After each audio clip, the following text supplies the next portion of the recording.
Muy buenas noches, señoras y señores. Muchísimas gracias por acompañarnos desde esta maravillosa ciudad de Ferrol. Un miércoles más en el Toro por los Cuernos. Un toro por los cuernos que, fíjense ustedes, hoy vamos a lidiar con un Miura, pero con un Miura que bizquea del ojo izquierdo, y entonces vamos a tener a lo mejor algunos problemas. ¿Problemas en qué? Pues en el sentido de que, como en este programa ustedes saben que hablamos en plata, pues a lo mejor, no sé, si nos encontraremos con algún lío. ¿Por qué? Pues porque en este momento hay impuesta una ley de memoria histórica que parece querernos reconducir hacia donde quieren unos, y nos evitan pensar, discrepar, aportar, estudiar, y entonces eso es un auténtico disparate contra la libertad. Y en este programa ustedes saben que yo por ahí, pues va a ser que no paso. Miren, hace unos meses hemos estado centradísimos en todo lo que era el fallecimiento del Papa Francisco, el luto en Roma, la proclamación del Papa León XIV, y entonces la propia televisión española pues se ha volcado con todo lo que fueron pues todos los ritos, todas las ceremonias, toda esa maravilla que lleva la Iglesia Católica, ¿no? Tenemos un nuevo Papa. Papa es León XIV. Y el nuevo Papa me dio a mí la entrada a este programa que vamos a hacer, porque la cruz pectoral del nuevo Papa es la reliquia de un obispo agustino que en plena guerra civil fue asesinado y ha sido mártir. Pero es que en ese periodo, entre 1931 y 1937, la Iglesia Católica padeció en España un auténtico genocidio. Voy a leerles lo que dice la ONU, que es un genocidio. Genocidio es la destrucción deliberada de un grupo social íntegro por razón de su religión, de su raza, de su nacionalidad. Entre 1931 y 1939, el odio acumulado contra la Iglesia Católica es tal que nos encontramos ni más ni menos con que se asesinan a 7.000 religiosos, entre religiosos y religiosas, 13 obispos, con una extrema crueldad, sometidos a auténticas barbaridades, mutilaciones, torturas. Es un ensañamiento contra el clero que no se recuerda ni en la época de Diocleciano en el Imperio Romano. Es un ensañamiento contra todo lo católico, entendiendo no solo los sacerdotes, las monjas, no, mucho más.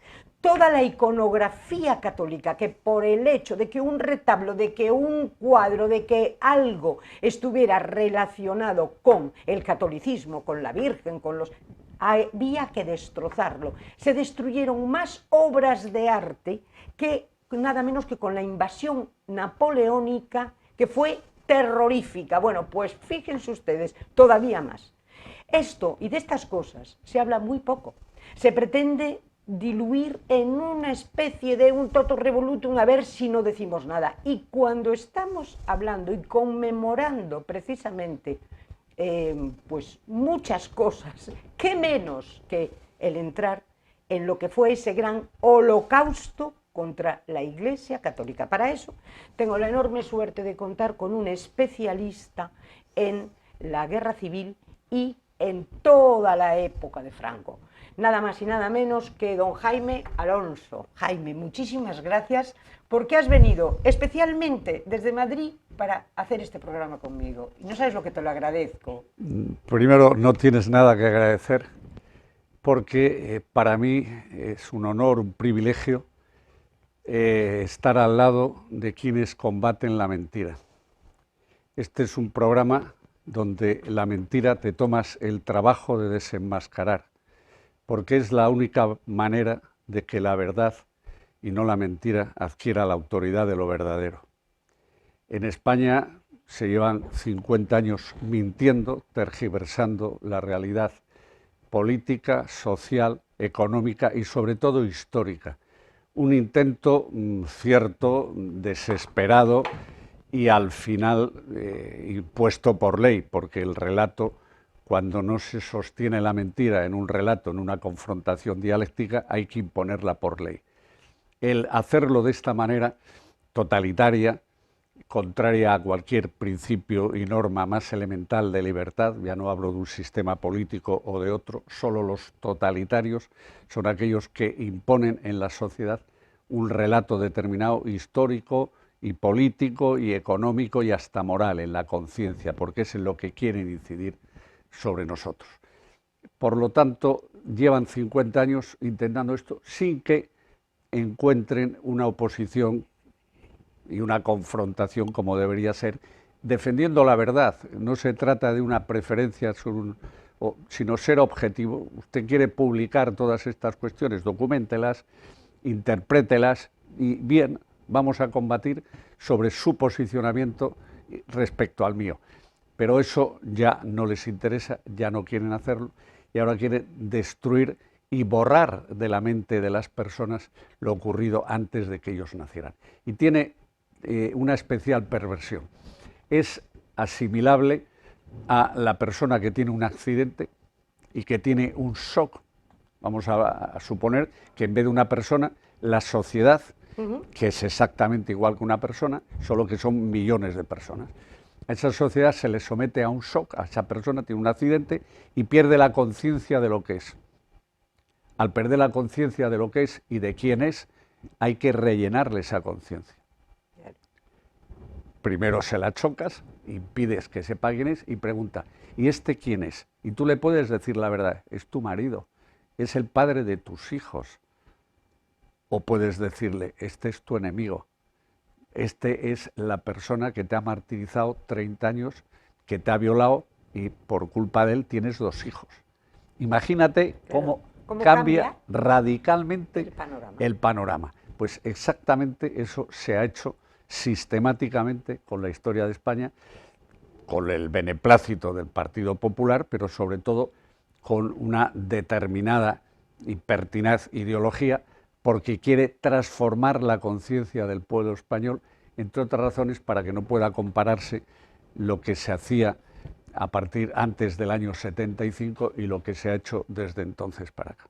Pero eso está provocando la reacción contraria, porque yo veo que gente muy joven, gente estudiante, gente tal, está en este momento despertando y está diciendo, oye, cuidado, que no os estáis intentando meter, que no queremos comulgar con ruedas de molino, que yo quiero documentarme y saber qué pasó en la República, cuáles han sido en la República, el 31, por qué se proclama, luego cómo surge la República, el 34 y la Revolución de Asturias, que es antecedentes de una guerra civil, luego la guerra civil, luego qué pasa en esa guerra civil. La gente está queriendo saber porque se da cuenta que te están engañando de una manera terrible, ¿no? O sea, no te están diciendo lo que tú dices, la verdad. Entonces esto yo creo que es muy positivo en este momento. Es enormemente positivo. Toda acción comporta una reacción y normalmente similar a la acción. Claro, te estás enfrentando al Estado, te estás enfrentando a todos los medios de propaganda que mantienen el discurso oficial porque les va bien, porque les subvencionan o porque sencillamente también han podido oírlo, escucharlo desde la enseñanza, desde su más tierna infancia. Sí. Dese cuenta que Francisco Franco muere hace 50 años, con lo cual todas las personas que tengan entre 60 y un año han sido manipuladas sistemáticamente. Solo tienen el referente de sus estudios particulares, si tienen vocación sobre la historia, si tienen intuición sobre informarse sobre la verdad, o que en su casa les han dicho, mira, hijo, no te creas esto, no es como te lo están contando, no es como quiere tu profesor de historia o de políticas o de constitucional que lo relates. Fue de otra manera y se lo cuenta. Y entonces esa inquietud despierta en la gente pues la necesidad de saber. Y al buscar el saber, automáticamente ejerces la verticalidad de la verdad y dices, vale la pena sufrir, sacrificarse digamos, ser preterido en esta sociedad por ser contrario a lo políticamente correcto, pero en mí hay algo que me impulsa a reaccionar. En esa reacción, en estos momentos, es tan brutal la persecución hasta el punto de querer suspender a la fundación que lleva el nombre de Francisco Franco, claro. Quiere retirarla como fundación, y es una fundación que lo único que hace es defender la historia y defender lo que ha sido Franco y el franquismo desde el 36, el 18 de julio, que hay que empezar diciendo que no fue un golpe de Estado, hasta lo que ha sido a su muerte el 20 de noviembre del 75. Cómo coge España y cómo la deja. Y eso sí que convenía enseñarlo en todos los colegios, en todas las escuelas, en la enseñanza primaria, secundaria, etcétera, porque con independencia, repito, de la interpretación, eso sí es historia auténtica sobre unos hechos, una interpretación sesgada, parcial, interesada sobre esos mismos hechos, que es lo que significa adoctrinar. Se está adoctrinando, no se está enseñando a las nuevas generaciones y al pueblo español en general. Del componente que yo te decía, que era el tema religioso, que luego vamos a hablar de lo otro, pero esto que digo yo, que se define por muchos autores, además está definido como el gran holocausto contra el catolicismo entre el 31 y el 39, y que además la Iglesia Católica está nombrando cada día mártires de esa causa, gente que sin tener nada murió perdonando y que murió de una manera, pero como mártires.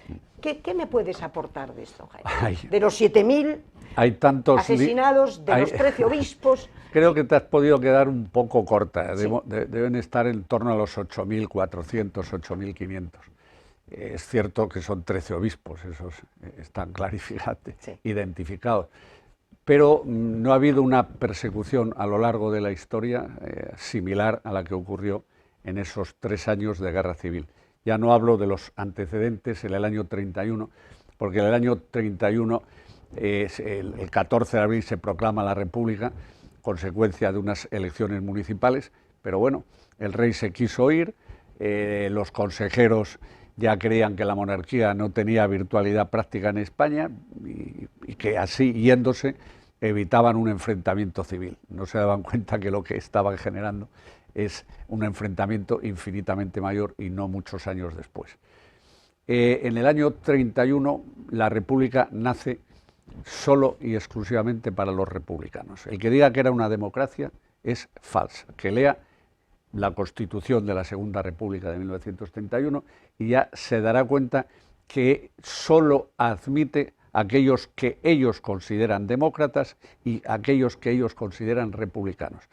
De hecho, se margina a la Iglesia, se margina a Renovación Española, que era Calvo Sotelo, que después se le admite en el año 33 cuando gana las derechas, pero en la República era profundamente anticlerical, con inspiración, porque había muchos masones en el tema, sociedades secretas, etcétera, pero netamente integral. Y inmediatamente lo demuestran.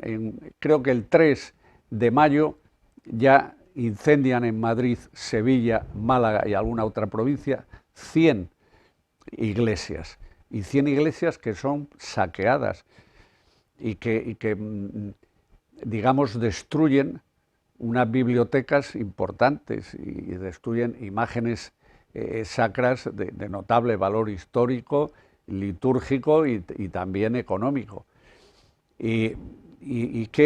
¿Cómo reacciona el gobierno? Pues diciendo que no vale, como señaló el presidente de la República, Azaña, que un soldado suyo o un policía suyo no vale la quema de todas las iglesias de España. O sea que en definitiva... O sea que se quemarían todos por un republicano. Sí, sí, prefería que se quemaran en España todas las iglesias y todo, a tener un enfrentamiento con un solo de los guardias republicanos en defensa de la legalidad. Con lo cual, eso era la legalidad. Inmediatamente le echa la culpa a los jesuitas y, de hecho, a los jesuitas se los declara ilegales. Y hacen algo más... ¿Les echa la culpa de qué?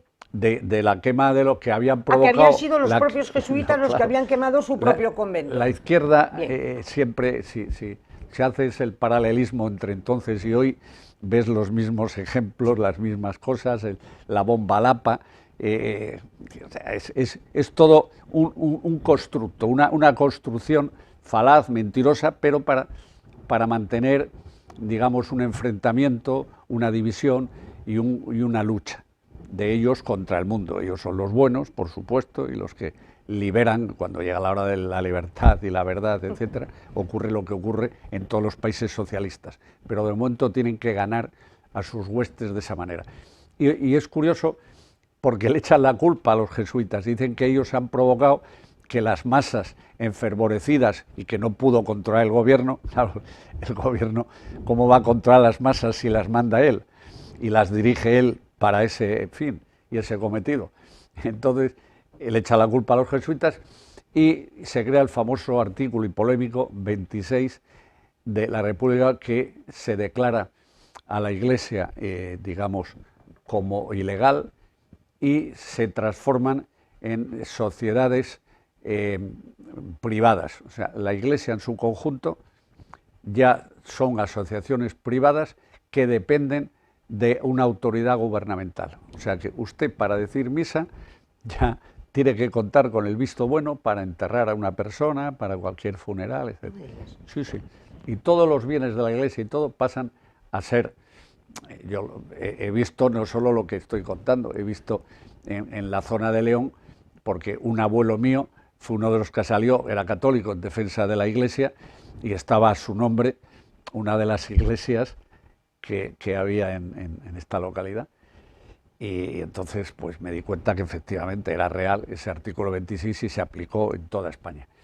¿Qué ocurre a continuación? En el año 34, pues lo primero que hace en la izquierda, que acaba de deslegitimarse, si es que fue alguna vez legítima, dando un golpe de Estado. ¿Por qué?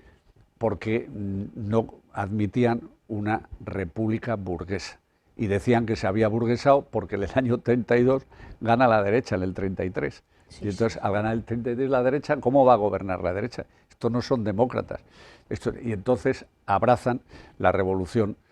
En el 34. En el 34, la revolución de octubre, abrazan la revolución bolchevique y el comunismo. Y eso lo hace Largo Caballero, el Partido Socialista, y los moderados que había en aquella época, socialistas, como los moderados que hay hoy, no pueden, evidentemente, con el aparato del partido que se estaba bolchevizando y se bolchevizó al final en el pucherazo de febrero del 36, que es un hito importante, el fraude y la violencia de esas elecciones generales en febrero del 36, y luego ya con el asesinato de Calvo Sotelo el 13 de julio, que es el antecedente inmediato para el alzamiento nacional y lo que lleva a Franco, que había aguantado y había estado defendiendo, porque era su obligación, a la República, no porque estuviera convencido de que actuaban bien y conforme al derecho natural o al derecho divino positivo o conforme a los intereses generales de los españoles,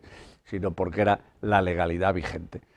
Y Franco en 4 ocasiones demostró que era respetuoso con la legalidad vigente y con la República. Porque la misma República lo llama el gobierno de la República a sofocar la Revolución de Asturias. Evidente, claro, le llama porque era el militar de más prestigio, no solo en África, el más joven de Europa, y le retiraron el mando que tenía y cerraron la Academia General de Zaragoza, donde estuvo 3 años brillantísimo, y al retirarle de ese puesto, pues está disponible, lo mandan a Mallorca, y de Mallorca no saben quién es él, y cuando van a la derecha, pues enseguida le ascienden y le colocan en un puesto de responsabilidad, y cuando se produce el alzamiento de octubre, la revolución de octubre del 34, le vuelven a dar el mando para que dirija, coordine y acabe con lo que se estaba produciendo en Asturias. ¿Y qué hacen en Asturias?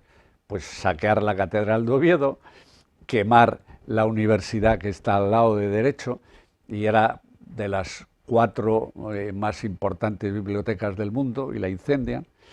Y en la Universidad de Oviedo, en la Catedral de Oviedo, queman la Cámara Santa, que era también de un valor sencillamente incalculable. Y aparte de matar a monjas, a curas, a saquear todo lo que pillaron, en definitiva, solo en Asturias hubo 1.100 muertos. En Barcelona menos y en el resto de España pues no triunfaron.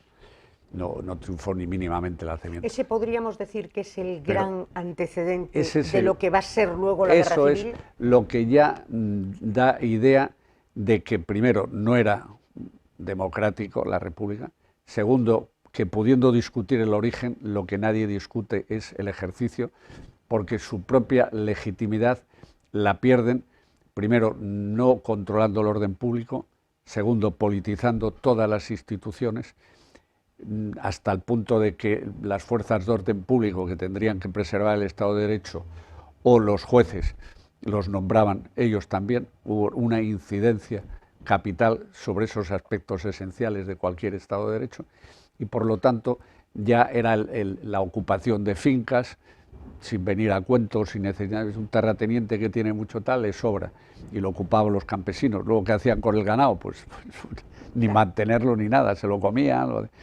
O sea, en definitiva, destruyeron la legalidad, si es que había legalidad republicana. Y en esa destrucción viene el fraude final para que no hubiera posibilidad de alternativa alguna. ¿Qué es ese fraude? El fraude es el 13 de las elecciones de febrero del 36. Sacan de la cárcel amnistiando a los separatistas catalanes, Companys, Largo Caballero, que era tal, y D'Alessio Prieto, o sea, los socialismos siempre han tenido, el socialismo en España lamentablemente han tenido de aliado al separatismo.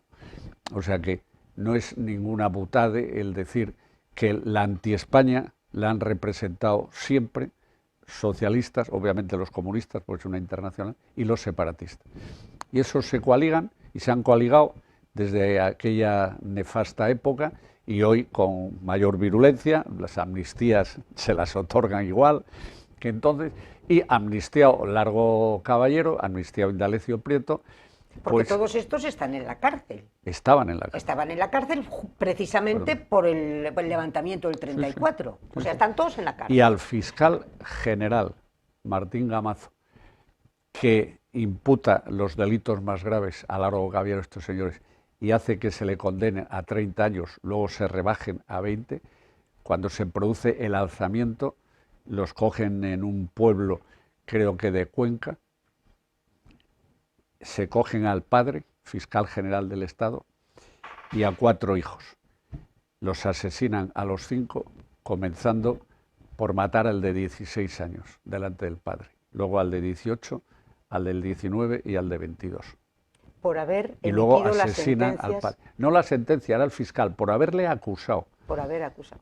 Era una revancha en toda la regla, ¿verdad? Es la justicia, como entienden estos señores la justicia.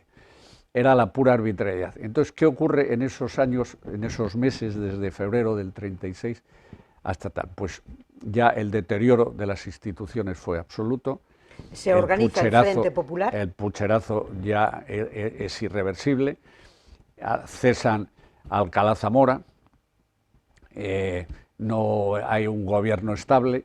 Franco manda una carta reveladora a Casares Quiroga, donde le dice, mire usted, esto se está precipitando, aquí no existe orden, no existe... Perdona, Franco desde Canarias. Desde Canarias. Él está de capitán general de Canarias, está destinado a Canarias, sí. Y mientras tanto, pues estaba la conspiración militar, encabezada por Mola. Franco no había prestado su adhesión. Porque es el último que se adhiere. No solo eso, sino hasta el punto que todos decían, si no se suma Franco, esto no puede ir bien, aunque en principio es cierto que era un golpe de Estado que tendría que triunfar en las capitales, y una vez que triunfara en las capitales, lo único que pretendían es devolver a la República la legalidad perdida. No le discutían la legitimidad, era la legalidad perdida. O sea, era un golpe contra un frente popular, contra un frente popular y contra el comunismo, que estaban demoliendo toda la estructura de poder que podía existir en un Estado, digamos, mínimamente de derecho, sí. Y en un Estado que salvaguarda la vida, la hacienda, la propiedad, lo menos que se puede pedir de un Estado, ¿no? Sí. Y estos señores, encabezados por Mola, Sanjurjo, estaba en Portugal, que era el jefe de los llamados golpistas, etcétera, pues hasta a Franco, como no se decidía y no había forma de que diera el paso y que dijera que sí, le llamaban Miss Canarias, como que estaba en Canarias de vacaciones, y no quería líos. como que no quería mojarse y no quería. Al final, lo que a Franco le demuestra que no hay posibilidad ni vuelta atrás de arreglar la Segunda República es cuando ve que asesinan a Calvo Sotelo el 13 de julio. Lo asesina la propia guardia de asalto. La propia policía. Uno de ellos era uno de los escoltas de Indalecio Prieto, lo recogen en su casa, en una furgoneta, y bueno, conoce todo el mundo ya, me imagino, el asesinato de Calvo Sotelo.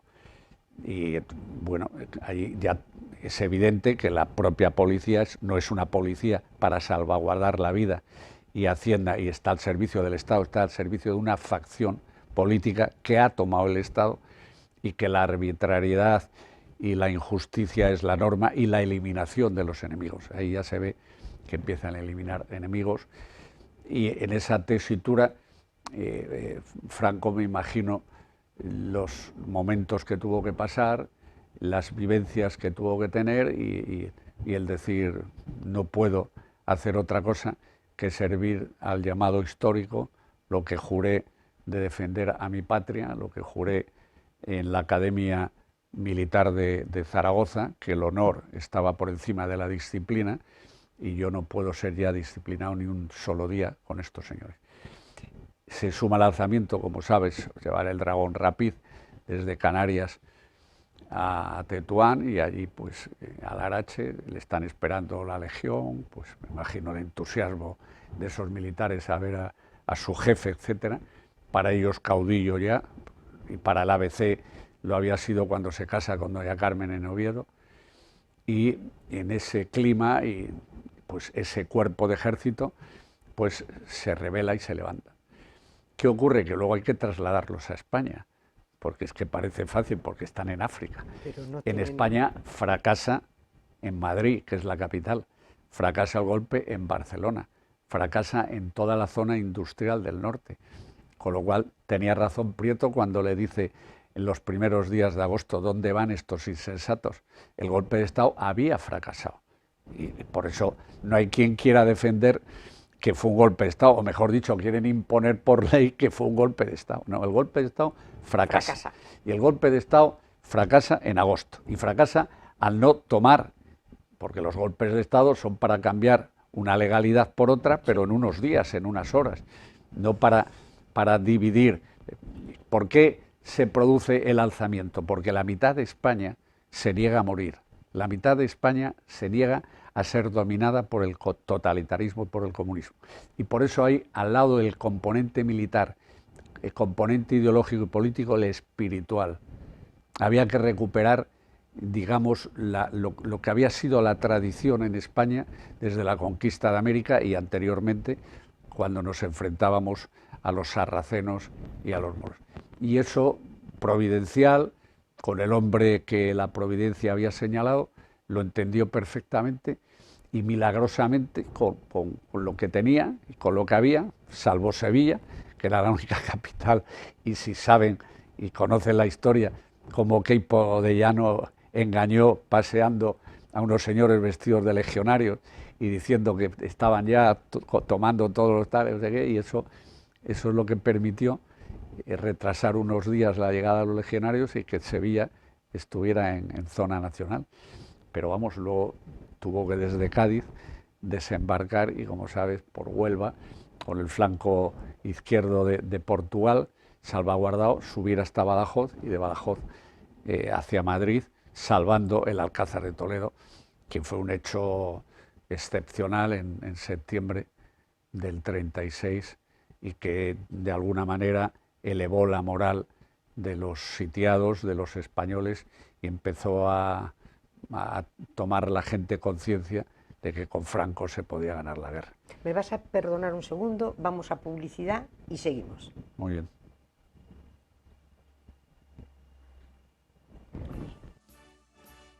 Joyería Ferrol, un nuevo concepto de joyería en nuestra ciudad que entronca con lo que era el concepto de joyería tradicional. Compraventa de oro, plata y joyas. Compraventa de oro, plata y joyas. Imagínense ustedes que tienen unos anillos que ya no les sirven para nada, de la primera boda, de la segunda boda, de la tercera boda, uy, a saber. Imagínense ustedes que tienen una medalla en la que su madrina se la regaló y grabó el nombre de Josefa. Y no le gusta el nombre de Josefa porque a usted le llaman Pepa. Bueno, pues esa medalla la tiene permanentemente en una cajita y en un cajón. Pues qué momentazo de visitar Joyerías Ferrol, porque a lo mejor le dan una gran alegría. Si es de plata, pues ¿qué les voy a contar a ustedes? ¿A quién le apetece en este momento ponerse a limpiar plata?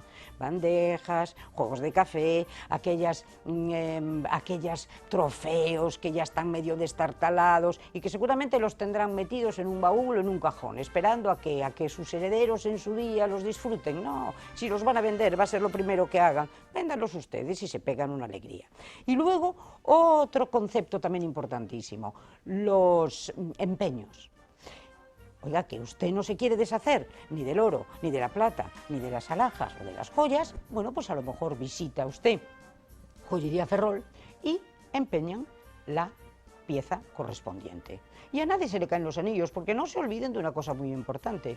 Nada menos que doña Isabel la Católica, la gran reina española, para realizar la conquista de América, como no tenía la corona liquidez, pues no le quedó más remedio que empeñar sus joyas. Por lo tanto, si a doña Isabel lo hizo con toda la tranquilidad del mundo para que Colón consiguiera llegar a donde llegó, pues imagínense ustedes, a nadie se le van a caer los anillos. Y luego otra cosa importantísima, tasación de herencias. Es importante en ese momento pues el valorar las cosas y saber qué es lo que tenemos, porque a lo mejor creemos que tenemos mucho menos o a lo mejor creemos que tenemos mucho más. Bueno, pues para todo esto, profesionales de primera línea están en la Joyería Ferrol.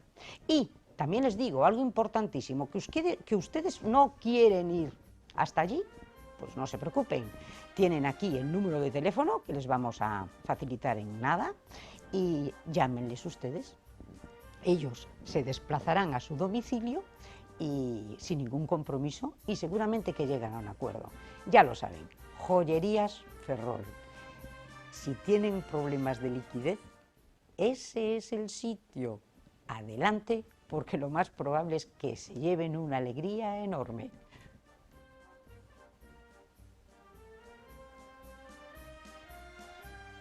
Con el tiempo sí. De nuevo con ustedes en un momento apasionante, que tenemos ya a Franco casi en el Alcázar de Toledo, que estaba diciendo Jaime, pero vamos a ir un poquito para atrás, porque es que en este momento decimos quién apoya a quién está apoyando a la República, parece que todo el mundo. ¿Quién está apoyando al bando de los sublevados? Parece ser que menos, pero hay algo muy importante. Los artífices de la implantación de la República, los artífices intelectuales, como son Ortega, el filósofo, Marañón y Pérez de Ayala, llega un momento en que, en palabras de Ortega, no era esto la República. ¿Qué ocurre? Porque eso es esa frase lapidaria, primero el error Berenguer, para cargarse a la monarquía, y luego no es eso, cuando la quema de conventos, son los dos artículos que definen mejor a Ortega Gasset en aquella época, que tenía un enorme predicamento. Los autores intelectuales de la Segunda República, indudablemente fueron esos tres, Ortega Gasset, Marañón y Pérez de Ayala, y en menor medida don Niceto Alcalá Zamora y también Sánchez Guerra, que pronunció unas lapidarias, era monárquico, como casi todos los que luego se pasan de bando, y en unas incendiarias palabras referidas a Alfonso XIII, dice: no más atormentar mi alma del sol que apagarse puede, ni más servir a señores que en villanos se convierten. Y eso lo dice un monárquico sobre Alfonso XIII. ¿Qué ocurre? Pues que el pueblo español también es muy dado a este tipo de bandazos. En la guerra civil, todos los que les toca vivir la zona llamada republicana, sí, republicana entre comillas, la zona roja, que es como les gustaba llamarse a los republicanos en aquella época, en esa zona roja ya se dan cuenta que están dominados por los soviets, por los comités, que las brigadas internacionales ya están operando en España, que son las brigadas no defensoras de la libertad y de la democracia, como nos las venden ahora, sino las que ha mandado Stalin para combatir el comunismo en España y matar españoles. Entonces, toda la gente que puede se va a escapar. Se ha mandado Stalin para implantar el comunismo en España. ¿no? No, Claro. Era el antecedente, además, de lo que iba a pasar después en la Segunda Guerra Mundial. O sea, la Guerra Civil Española fue un ensayo que utilizaron también, y les vino bien, las potencias, para saber si al comunismo se le podía derrotar o no, a los totalitarismos, porque en aquella época había totalitarismo en Alemania, totalitarismo en Rusia, pero el totalitarismo de Alemania o de Italia no solo no asustaba, porque no afectaba a la propiedad privada, no afectaba, pero lo que más asustaba y lo que rompía de raíz el fascismo, por ejemplo, es el Vaticano. Mediante el pacto de Letrán, Mussolini es el que entrega a Roma a la actual Santa Sede. Es suya precisamente por un pacto de Letrán. Por lo tanto, en lo espiritual, digamos que esos dos totalitarismos, aunque eran ambos ateos a su manera, pero no incidían como el comunismo, porque el comunismo era radical en eso, radical en la propiedad privada, radical en el que el hombre no tiene nada de espiritual, es materia, y por lo tanto la religión es el opio del pueblo, lo habréis oído, y es una frase muy propia de los comunistas, que la religión es despreciable y que el hombre no tiene más humanidad que la que le ves y más etos que la conciencia. Pues bueno, ese es uno de los problemas mayores. Es una opinión. Una opinión, no, pero uno de los mayores problemas de la existencia humana. El no saber distinguir eso y no ver más allá. Pero en esa dicotomía, los que están en un lado, y estos tres cayeron en un lado, menos Pérez de Ayala, que estaba de embajador en Londres, y fue el primero que dijo que él no se sumaba a la actual república y que él se pasaba a Franco, y luego pudo escapar Marañón, y pudo escapar también Ortega hacia el bando nacional. Pero lo curioso es que sus hijos, los hijos de Ortega, Marañón, sí, los tres se alistaron en las filas de Franco para luchar contra lo que ya calificaba la Iglesia y el Vaticano como una cruzada de liberación nacional. Que eso es lo que Franco sentía y lo que Pero Franco... así lo califica el Vaticano. Así, y la una Iglesia, cruzada de liberación nacional. Claro, es que la Iglesia había sido martirizada. La Iglesia había sido en zona roja absolutamente destruida, matados y fusilados y de las maneras más atroces. Lo del obispo que acabas de comentarme, que era el obispo de Teruel, lo matan el 9 de febrero del 39, cuando la guerra ya había terminado. Estaba perdido Cataluña, solo faltaba Madrid, solo faltaba caer la capital, que la capital sabían que era cuestión de días, de que quisiera Franco entrar al día siguiente o esperar a que le entregaran las llaves, que es lo que pasó. Y luego el obispo de Barbastro. Y el obispo de Barbastro. Eso es mejor no contarlo. Terrorífico. Porque lo de cientos de conventos, de monjas, Lo que hicieron con los seminaristas en Barbastro y lo que hicieron con el obispo, hay una película, Los mártires de Barbastro, que yo invito a que la vean. Porque sí, yo invito a que vayan a buscar ese tipo de información. Menos crudeza, ¿no? No lo vamos a contar, que lo que yo voy a decir hoy, que me parece improcedente de escuchar, ofende la mínima decencia o inteligencia. Pero lo que hay es una masacre, es un holocausto. Un holocausto, efectivamente. Contra la Iglesia Católica. Es el término. En aquella época no existía el término holocausto. El holocausto se produce después de la Segunda Guerra Mundial y para condenar a los vencidos por haber asesinado por razón de raza, religión y creencias a los judíos. Con lo cual se acuña el término genocidio en Naciones Unidas y sirve para juzgar a los jerarcas del nacionalsocialismo de los nazis. Por eso es la perversión máxima y el interés de estos tíos es querer comparar a Franco con Hitler. Esa comparación la están haciendo todos los días. ¿Qué podrías decir tú de esto? Intentando por todos los medios, pues que no hay nadie que se parezca menos a Hitler que Franco.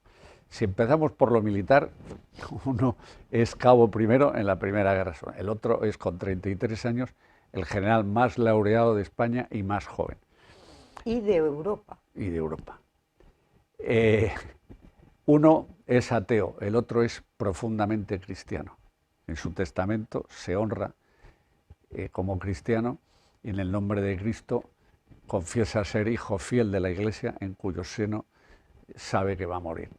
No hay palabra más bella y que mejor defina a una persona. Pero es que fue coherente toda su vida. O sea, era un hombre de religión y de misa diaria, de comunión, de unas creencias. Todos los que le rodearon, y pude acceder a ellos, y todo lo que he leído de los obispos de aquella época, es que era sencillamente, por eso hay gente que le ha propuesto, y no es personas menores, para que la Iglesia le reconozca como el Salvador y como uno de los... De la fe católica. Católica, claro. Como uno de los salvadores del martirologio que sufrió, muy superior al de Diocleciano, como te dije antes, y también muy superior al de los cristeros en México, tanto en número como en profundidad, porque les habrían aniquilado. Lo que pretendían es erradicar el cristianismo de España. Y claro, erradicar la fe y el cristianismo es erradicar la nación española. Completamente. Es sencillamente. Por eso también me gustaría que tomara conciencia, sobre todo la jerarquía eclesiástica, que tanto la defensa de la hispanidad, la defensa de la conquista con la fe y en la espada, como en la defensa de la guerra civil con la espada y con la fe de Franco, lo equipararan y se dieran cuenta que es una misma batalla. Es la batalla del espíritu frente a la materia. Es la batalla de la verdad sobre la mentira. Es la batalla de que el fin no justifica los medios frente a la batalla que el fin justifica todos los medios. Y cuando hablan, que es el otro estigma que quieren colocarle, pero luego te hablo de cosas también entre Franco y Hitler, para no desviarme. Sí. Te he dado dos características, pero hay más y más acusadas. Hitler crea un partido y llega al poder en unas elecciones democráticas. Franco llega salvando a su patria del comunismo y diciendo: donde yo esté no habrá comunismo, y lo cumple. Perdón, es la primera vez en la historia que es derrotado el comunismo en el mundo. Eso no se lo perdonarán jamás. Jamás, por eso yo a los comunistas los entiendo. A algunos socialistas puedo entenderlos, lo que no entiendo es aquellos que, siendo socialistas, sepan la historia y no quieran darse cuenta de la verdad y pretendan imponer por ley una historia falsa, y tampoco entiendo a la derecha, que en este país podría tener, si defendiera la verdad, mayoría absolutísima. Bueno, hay demasiado complejo, se tienen que hacer perdonar que... Pero eso es muy malo, eso es sencillamente perverso, porque es que al final estás permitiendo que triunfe la mentira, claro, por no tomarte el trabajo que te tomas tú de desenmascararla. Y entonces llevamos la tercera cuestión. Crea un partido y aquí se... Pero, ¿qué hace Hitler? Una guerra de expansión. ¿Qué hace Franco? Una guerra de liberación. Jamás. Fíjate que le ofrecieron en aquella época Gibraltar. Fíjate que pudo aliarse con Hitler en la Segunda Guerra Mundial y mantuvo la neutralidad y mantuvo la no beligerancia. Primero con no beligerancia y luego con neutralidad. Y eso es sencillamente propio de un estadista que vela por su pueblo, que sabe lo que le ha costado los 3 años de guerra civil. ¿Y qué más da que le den el norte de África, que le den? Él no era expansionista, él lo que quería es liberar a su patria y a su pueblo de las ataduras históricas de todo el siglo XVIII y XIX y sobre todo impedir que cayera en el comunismo. Porque si no seríamos hoy una segunda Cuba. Pero vamos... O Hungría, no, Polonia, igual que Polonia, o sea, habríamos salido hace 2 días suponiendo que Europa se hubiera librado, si llega a caer España y Grecia, que Grecia después de la Segunda Guerra Mundial hubo una guerra civil y por eso también Franco ganó ese prestigio internacional que tuvo, porque les advirtió con tiempo a Churchill y demás de lo que significaba el comunismo y lo que iba a ocurrir. Y bueno, llegó la Guerra Fría y demostró Franco también que reconstruyó su nación que estaba asolada, destruida completamente en toda la industria, en la economía, en el desarrollo. Era un país Esta es la España con un atraso con la que se encuentra Franco. con 150 años de retraso respecto a Europa. Sí. ¿Y qué ocurre a esa España con ese retraso? Pues que encima no tiene el plan Marshall. Porque cuando llegas y dices, no, pero es que la autarquía hasta los años 50, claro, pero ¿por qué ocurrió esa autarquía? Porque los que ganaron la guerra la gana Stalin y Stalin impone invadir España y le dicen, no, invadirlo no, hombre, hasta ahí podíamos llegar. O sea, impone Stalin invadir España. Quería invadir España. Es una de las propuestas que nos fue aceptada por Churchill. Roosevelt tenía una edad que ya aceptaba pero Churchill todo. hace varias cosas a favor de Franco. Sí. Algunas declaraciones las tiene bastante claras. Sí, lo tiene claro en la guerra y dice que es mejor que gane Franco que los enemigos de Franco, que siempre le podrá ir mejor a Europa con un dictador o una persona autoritaria que no pretende perpetuarse en el poder por el poder, sino que quiere ejercer el poder para acabar con una serie de problemas que hay en ese país, que es lo que hace Franco, ni más ni más. Es el buen gestor que coge una casa en ruinas y que la construye, la levanta y además y después le entrega a cada uno la llave para que tengan la casa común y la puedan ampliar a sus hijos y herederos. No hemos hablado, ahora nos vamos a meter un poco más en el franquismo, pero no hemos hablado de también en el 36, en el 30. Me falta algo más de Hitler y Franco. Sí, Hitler y Franco, sí. En lo básico, en la concepción. Hitler era ateo, Franco profundamente católico. Pero Hitler se basaba en el Estado y el partido que estaba al servicio del Estado. Franco nunca creó un Estado, nunca creó un partido, ni creyó en los partidos políticos, y siempre se basó en el hombre como portador de valores eternos. El eje del sistema en España, del régimen, era el hombre. Y ese hombre, según la creencia cristiana que sigo creyendo y creo que sigue existiendo en Roma, es portador de valores eternos. Y en función de eso tiene una dignidad inalienable e imprescriptible. Esa fue la política de Franco. Y esa es la gran diferencia. Nada tuvo que ver cuando lo con quieren el resto de Europa, sí, con los totalitarismos imperantes, y es una de las razones por las que Franco salvara en plena guerra mundial a tantos judíos. Ese episodio, que está considerado como justo entre los justos en cientos de sinagogas, y que se está intentando opacar, o no se dice, o se dice que es un bulo. No, ¿Qué es bulo Franco no, dice, con relación a los judíos? ¿Cómo lo salva? Dicen que no fue Franco, que fueron los subsecretarios o los delegados de las embajadas. Resulta que Franco, cuando conviene, está hasta en las pequeñas... controlando todo y dejando que se mueran de hambre unos en una esquina, otros por dioseros. Hace poco que sale en ABC, que es un infame, un relato de que a los pobres hacinados en el matadero les dejaban morir y murieron 280 como ratas. O sea, y todo echándole la culpa a Franco, como que Franco sabía en el año 41, o sabía o podía prever, que no es tampoco cierto todo lo que cuenta, pero bueno, es todo una construcción tan falaz, tan inconsistente y tan carente de rigor que sencillamente no se le puede más que calificar de infame. Pero que a eso se preste el ABC es todavía más infamante, lo digo para todos aquellos que sigan leyendo el ABC, sí, entre los cuales me incluyo por alguna tercera o algún articulista que hay que vale la pena.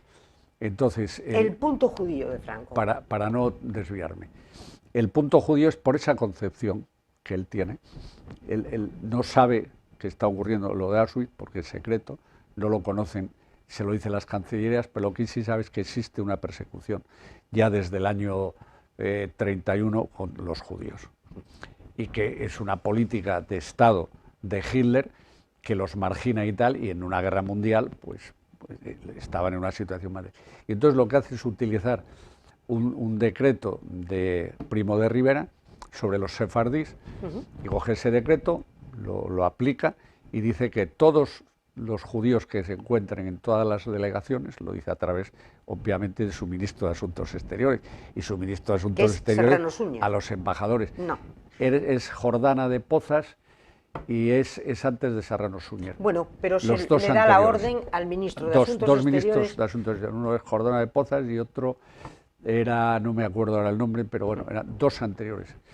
Y les da esa orden que la transmiten a los embajadores. Había delegaciones, porque estamos hablando de una Europa ocupada, sí, porque las divisiones alemanas estaban en los Pirineos en los primeros años, cuando empieza a operar. Y lo hace en Budapest, lo hace en Grecia y lo hace en las distintas capitales. Pero para que no se comprometiera el gobierno español, lo hace a través de los delegados.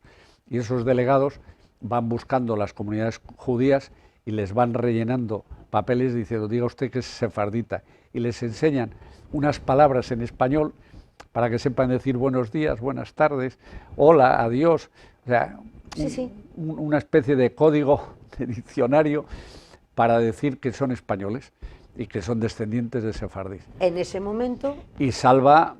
Pues, quedan a salvo del rigor nazi. Claro, además de hacerles el pasaporte español como sefardíes, descendientes de sefardíes, los instala en unos determinados lugares. Obviamente estaría muy mal, en barracones, bueno, me imagino, pero como bueno, en aquella época, pero te salvan la vida ese barracón y te dan de comer y de beber, etc. Hacinados, pero salvados. Y en torno a los 30, que dicen otros, y hay quien los tiende a 45.000. 45.000 judíos salvados en aquella época, y luego de allí todos, a través de España, muchos se van a Nueva York, se van a América del Sur o del Norte, México, etc. Ese es otro de los rasgos que todo el mundo lo... Arcadi Espada, pues hace unos 6, 8 o 10 años escribió un libro al respecto, o sea que se ha atrevido a desmontar esa falacia. Sí. Y entonces, dijo, por orden de Franco, creo que titula el libro. Judíos salvados por orden de Franco. Pues viene muy bien que lo sepamos, porque eso es una de las tantas cosas que se oculta y nos interesa que se sepa. Y otra cosa importante son las checas, cuando actúan las checas, que son espeluznantes, y paracuellos del Jarama. Pues solo con esos dos aspectos. Como gran matanza de exterminio. Claro, que obviamente la ley de memoria histórica es tan sectaria que no comprende lo ocurrido en el bando rojo.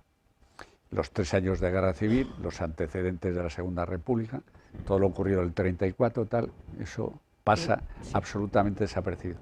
Pero sí comienzan en el año 31 con la represión. ¿Qué significa esa represión? Si tú has cometido una serie de crímenes tan atroces, y los crímenes cuantificados pueden pasar de 20 o 30.000, tú haces justicia con los que, no yéndose de España porque no pudieron, estaban allí y coadyuvaron a esos crímenes, o bien señalando a las personas, o bien participando en los pelotones de fusilamiento, o bien ocupando las viviendas, violando a monjas, o sea, todos esos fueron cayendo bajo el peso de la ley y de la justicia. ¿Qué ocurrió con esas personas?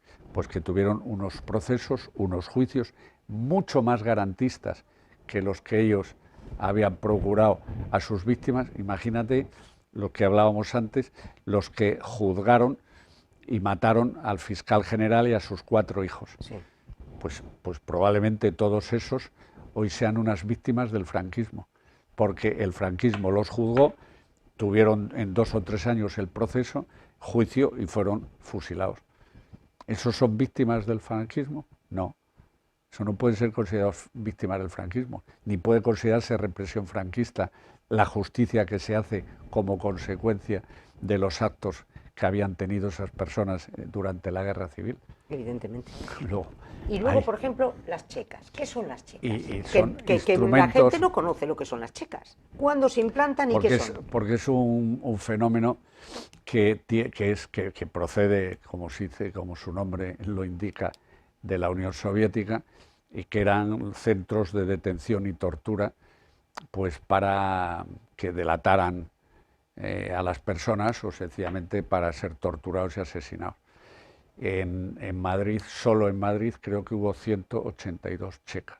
182. 182. Y que eran como pequeñas cárceles en los bajos, en los sitios, en pisos, o sea, eran... Creo que me quedo corto diciendo 182, porque los anarquistas también tuvieron sus checas.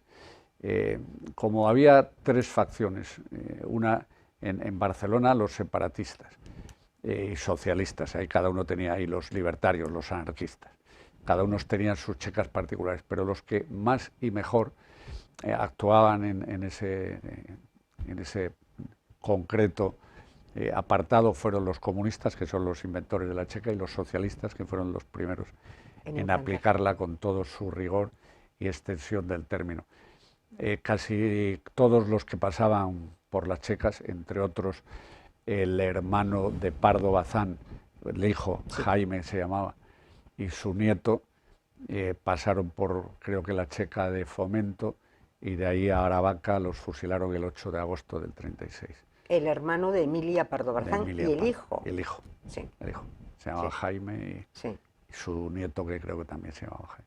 En ese momento Madrid es un caos, es en 1936, en ese momento está la Junta... Bueno, luego Paracuellos, que es un capítulo aterrador también y que demuestra que el terror es transversal. ¿Qué es Paracuellos? Es en octubre del 36, ¿no? Empieza el 6 de noviembre y acaba el 13 de diciembre. Las tropas nacionales, las tropas de Franco, han tomado el Alcázar de Toledo en septiembre y avanzan sobre Madrid. Llegan a la ciudad universitaria y el gobierno de la República cree, con cierta información que tendrían sesgada, que Franco lo que va a hacer es tomar Madrid. No conocen la estrategia de Franco, ni conocen a Franco, obviamente, ni porque Franco... Él no pretendía tomar Madrid. No solo no quería ganar Madrid, sino que sabía que el esfuerzo, ya sabía, tenía información de que estaban las brigadas internacionales, que estaba fortificado Madrid y que además de estar fortificado estaba dinamitado, porque esos señores no tienen inconvenientes en matar a quien haga falta con tal de cumplir su objetivo. De hecho, intentaron volar el Alcázar de Toledo dinamitándolo y había 120 mujeres allí, las mujeres de los guardias civiles, hijos y gente tal, más todos los combatientes. Habría unas 380 personas y metieron minas, trajeron mineros de Asturias y cargaron y tal, y se ve con unos prismáticos a largo caballero viendo la voladura del Alcázar de Toledo en septiembre. O sea que ese es el respeto que tenían en aquella época y que tienen hoy a los derechos humanos. ¿Qué ocurre en Paracuellos? Pues que en esa situación el gobierno se va a Valencia, un gobierno que se ve que eran heroicos, defensores de la libertad y de la democracia. Y dicen, bueno, estamos más seguros en Valencia, y se trasladan a Valencia. Y dan la orden de que todos los detenidos en las distintas cárceles de Madrid que fueran susceptibles por su peligrosidad, porque eran militares, si encontraban curas, pues también a los curas había que matarles por lo que fuera, intelectuales, del tipo que fuera, que pudiera servir al nuevo Estado, que fueran aniquilados. Y adolescentes. Y bueno, hubo 27 o 28 hijos que murieron con sus padres. Niños. Que fueron sacados de las cárceles, eran casi todos militares, personas civiles, notarios, registradores, abogados, gente obviamente conocida, intelectuales. Lo que se hizo en Paracuellos es lo mismo que hizo en Katyn, hicieron los rusos en Katyn con los polacos. Es decir, vamos a descabezar a toda una generación. La matanza de Katyn. Exacto. Que hay una película. Claro, es sencillamente descabezar una nación de intelectuales, de personas válidas, tanto en la milicia como en la ética, en la moral, en la política, y si descabezas esa nación tardan 30 o 40 años en nacer otra nueva generación.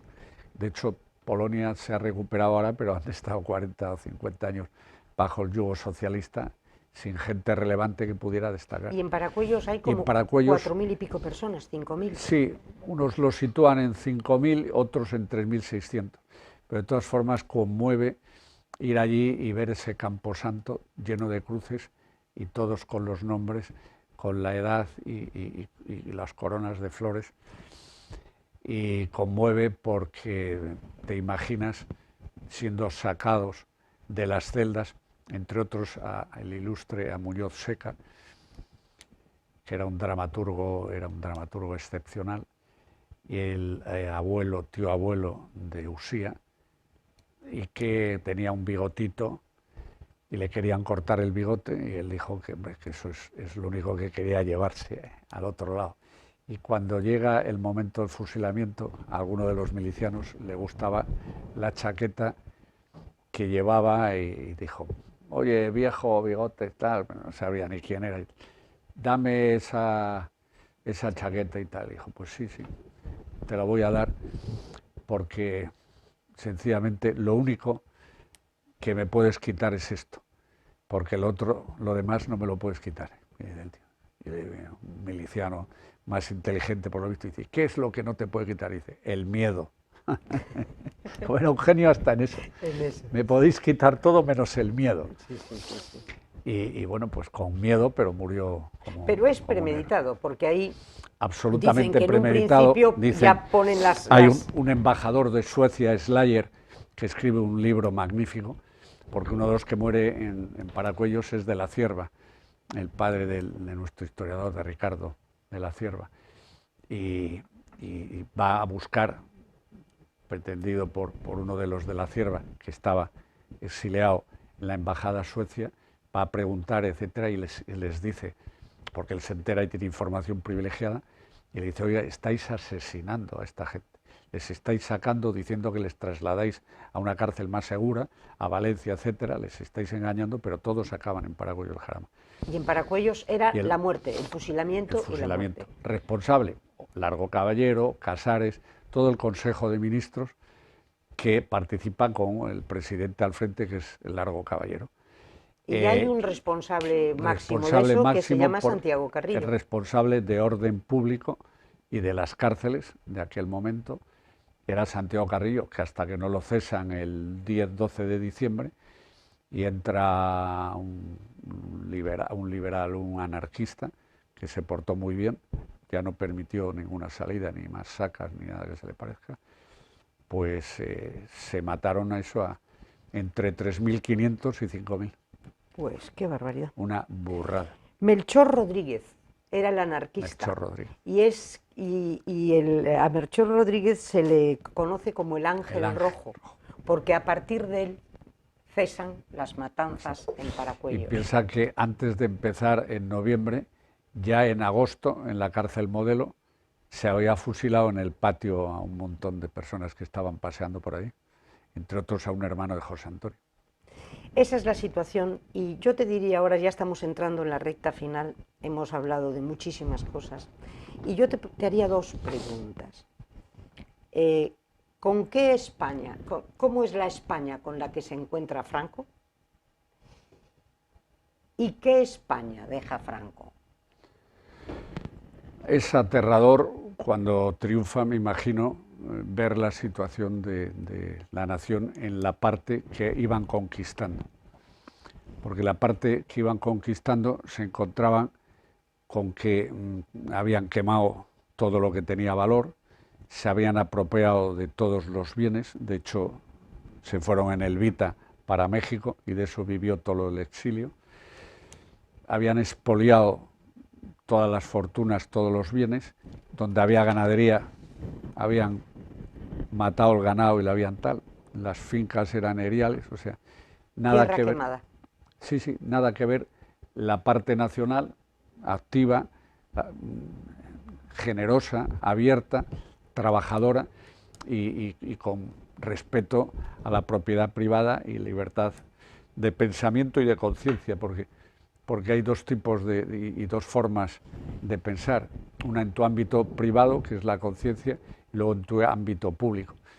Franco, que conocía el problema, lo único que hizo fue suprimir los partidos políticos, porque sabían que habían sido la causa del problema. Y mientras él vivió, no los prohibió. Pero el resto de libertades formales, los españoles la tenían todas, la tuvieron todas.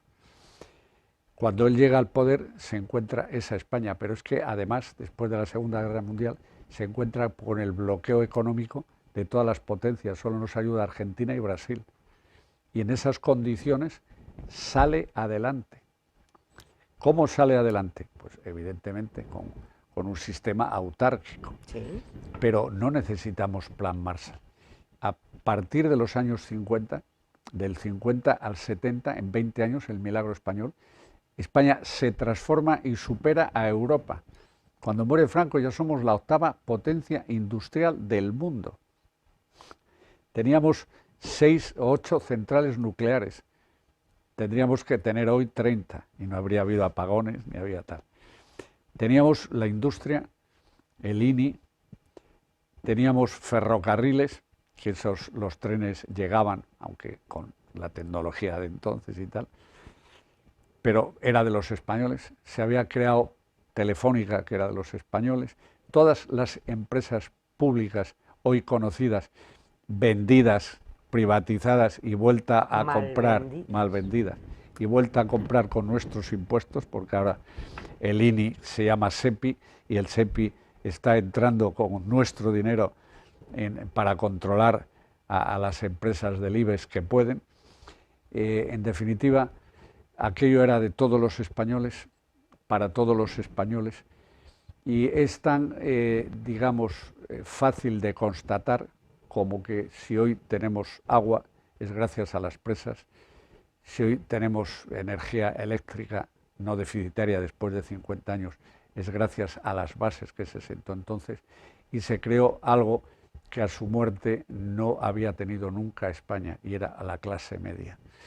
Esa clase media también se está proletarizando y se está destruyendo a base de impuestos, etc.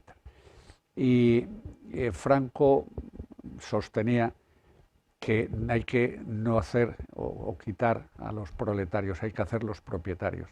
En España se construyeron casi 5 millones y medio de viviendas sociales. Hoy, en 50 años, han construido en torno a 200.000, una cosa así, los actuales gobernantes. Y eso que tienen todos los fondos europeos y tienen todos los impuestos, porque todo esto se construye, y es importante decirlo, esa España que levanta Franco se hace sin ningún tipo de impuesto directo. Ninguno. Todos los impuestos que había era indirecto. ¿Todos indirectos? Todos indirectos. Impuesto directo ninguno de los que hoy conocemos, y hay 64. ¿Y la seguridad social?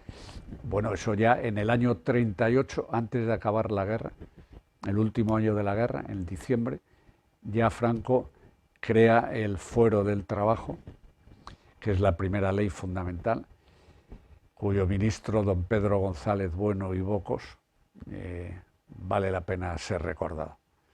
Ya en el año 38, no había acabado la guerra, y ahí se crea la previsión social, el Fuero del Trabajo, y se crean el Instituto Nacional de Previsión con posterioridad, y luego pues las fincas que valía el Instituto Nacional de Colonización, que sirve para crear el plan de Badajoz y todos los planes en Andalucía y Extremadura, tierras baldías, y los convierten en regadíos y se asientan allí pueblos. ¿Y cuántas amnistías concede Franco?